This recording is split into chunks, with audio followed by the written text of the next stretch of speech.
According to family lore, history, the third word I ever said was record. It actually goes back as far as my memory goes back. I, I, wow. I started learning recording professionally, learning it at about the age of 11. And this was a long time ago, a very long time ago. I'm from southern Indiana in the Midwest, in an area where nobody knew anything about recording. I didn't know about recording. Where did this come from?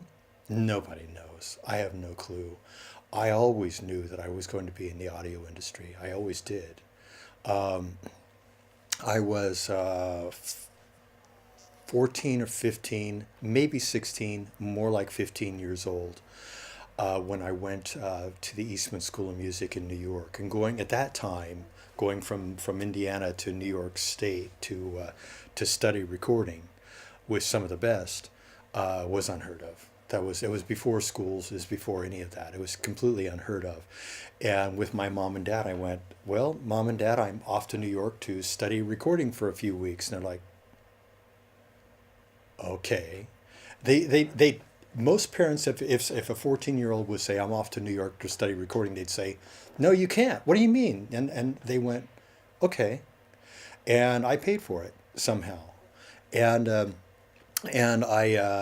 I studied with people three times my age. And most people were in their 30s. And here I was, this little kid. And uh, I could have done the basic intro, and I knew that I was more advanced than that, and I was somehow.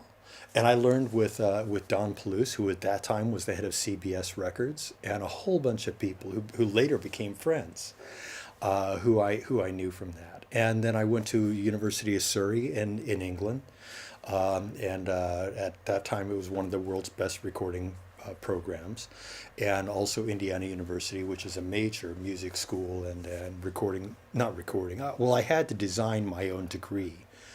Actually, I was one of the first. It was before there were degrees in recording. I had to design my own. And so at that time, the independent learning program.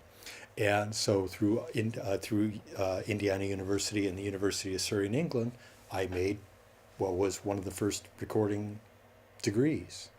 Because at that time, I wasn't ready for life. I was too young. I wasn't ready for life. I think a lot of students would relate to that one. And so yeah, and that's how that happened.